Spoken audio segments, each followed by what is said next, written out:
Hey, welcome back to the Brand Verb. I'm Sebastian Samuel, and this is another episode in our leadership series where we dive into what it really means to lead with clarity, heart, and impact.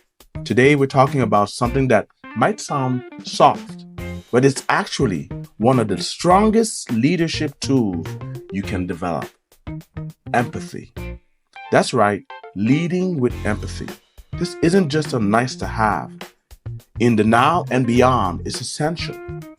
Because if you want loyalty, if you want creativity, if you want a team that shows up fully, you need to understand the people behind the work.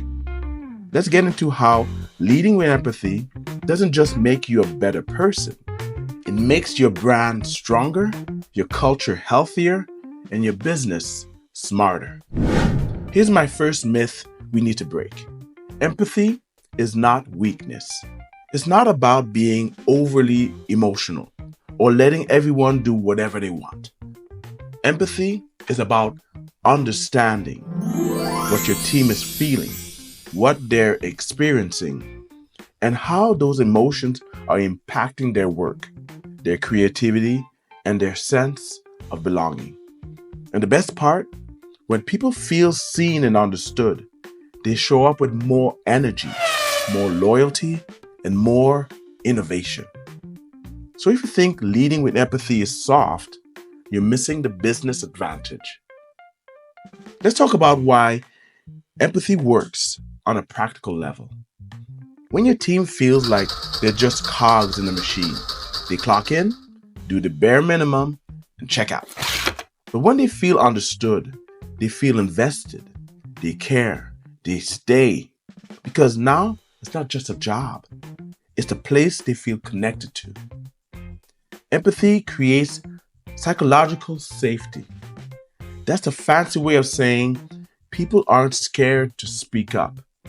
And creativity only happens when people feel safe to try, explore, and take risks. No empathy, no innovation. Okay, let's keep it real. Leading with empathy doesn't mean hosting emotional check-ins every 5 minutes. Here's what it really looks like. Asking, how are you doing? And meaning it. Being flexible when life gets messy for your team. Creating space for different working styles and personalities. Listening before jumping to solve.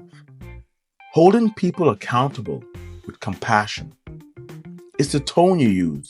It's the way you deliver feedback. It's your ability to pause and consider someone else's perspective before you react. Okay. Let me tell you a real moment.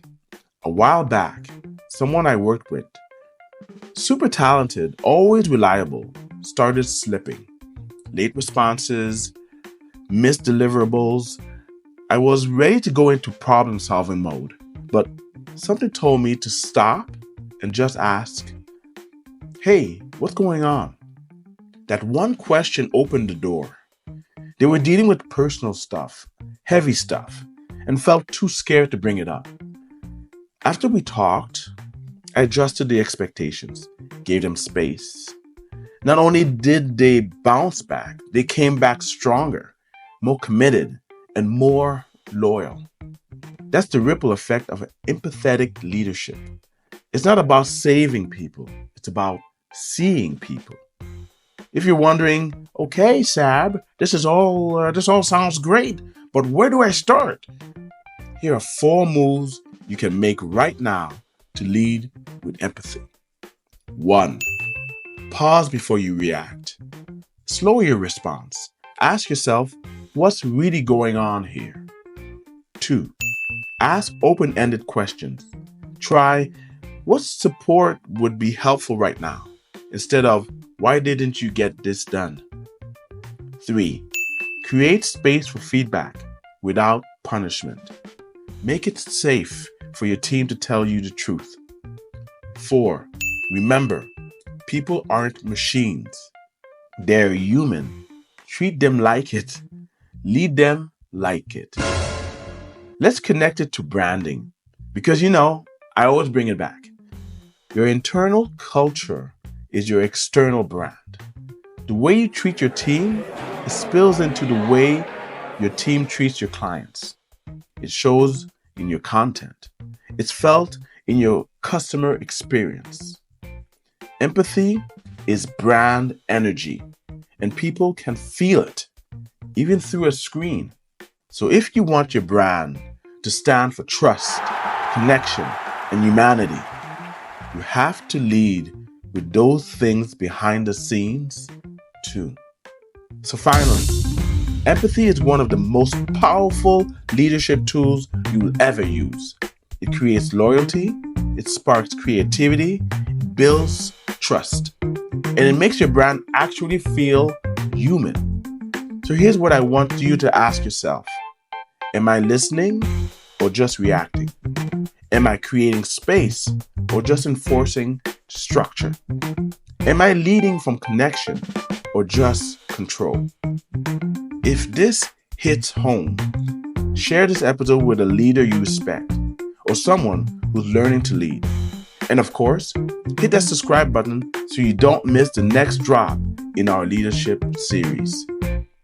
Thanks for hanging out with me today on the Brand Verb. I'll see you next time for more insights to help you level up your brand and yourself. Until then, remember, the strongest leaders lead with empathy, and that's what makes them unforgettable.